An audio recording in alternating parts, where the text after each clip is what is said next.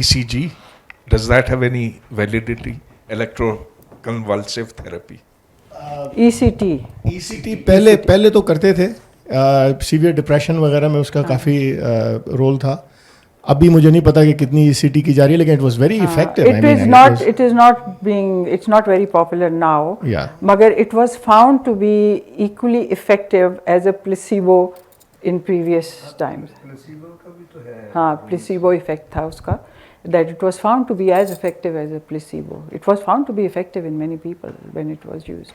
اب اتنی popular نہیں ہے. Placebo is nothing, right? ہاں, placebo is nothing. But I thought that for severe depression, they used to give ECT and at least in the past, but there are movies, آپ نے دیکھی ہوں گی, کہ it actually helped.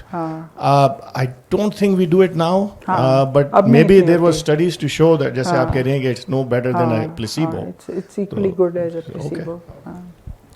Placebo effect بہت powerful ہوتا ہے. تو چلیں کوئی سوال. اچھا, ایک اور سوال ہے. السلام علیکم. جی السلام علیکم. ڈاکٹر صاحب, ایک کویشچن ہے کہ ایڈلٹہڈ میں لوگ لیکٹوز انٹالرنٹ ہوتے ہیں. ہاں, یہ پہلے پرانی ایک کہاوت ہے کہ جی یہ چیز لوگ, آج کل کہا جاتا ہے کہ لوگ کم ہو گئے ہیں. یہ لوگ یعنی کم لوگ ایسے ہیں ایڈلٹہڈ میں جو لیکٹوز انٹالرنٹ ہے. تو یہ کیا کوئی ایوولوشن ہو رہا ہے انسان کا, انسان ایوالو کر رہا ہے کہ لیکٹوز ٹالرنٹ ہوتا جا رہا ہے ایڈلٹہڈ میں؟ دیکھیے, ٹالرنس آپ کی ڈیولپ ہو جاتی ہے جب آپ اسمال ڈوزز آف کوئی چیز لیتے جاتے ہیں, ٹھیک ہے. تو it depends literally on your own system also, کہ یہ جو لیکٹوز جو ہے یہ اس کی ہے ملک کا پروڈکٹ اس میں پائے جاتے ہیں. تو آپ کی جو لیکٹوز اگر آپ اسمال اماؤنٹس میں لے رہے ہیں تو eventually your system will build up some tolerance against it, or you will find some way to digest that. وہ tolerance, آپ کی tolerance اس لیے نہیں ہوتی because you don't have enzymes. A lot of us don't have enzymes to digest that. ٹھیک ہے, ہم lactose کو ڈائجسٹ نہیں کر سکتے, تو اس لیے وہ جو ہے وہ نہیں کرتی, آپ کو بادر کرتی ہے, وہ ڈائجسٹ نہیں ہوتی. ایوولوشن ہو رہا ہے انسان کا. آئی ایم شیور ایوولوشن ہو رہا ہے, آئی ایم شیور, مگر ایوولوشن اتنی جلدی تو نہیں ہو سکتا نا کہ 6 مہینے پہلے آپ اس کو وہ نہیں کر سکتے تھے, اب 6 مہینے کے بعد آپ ایوالو ہو گئے ہیں. ہاں, ڈاکٹر صاحب کچھ کہنا چاہ رہے ہیں. Basic premises can be wrong. ہاں, The basic premises need to be verified. Who said that lactose intolerance is decreasing in the first place?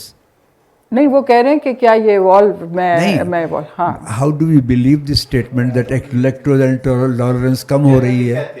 نہیں, we base things on research and scientific facts. یہ کوئی hearsay کی بات نہیں ہے, یہ کوئی گپ شپ نہیں ہو رہی. This is science. اس لیے پہلے بات جو کہی جا رہی ہے, first premises should be right to be able to build a logical conclusion. یہ ایک فارمولا ہے, پلانٹس آر آل راؤنڈ, توا بھی راؤنڈ ہے, لہٰذا توا بھی ایک پلانٹ ہے. آپ کے پاس سوال ہے سنبل؟ ہاں, پیچھے چلیں, یہ لاسٹ سوال ہے, سنبل سے کر لیتے ہیں.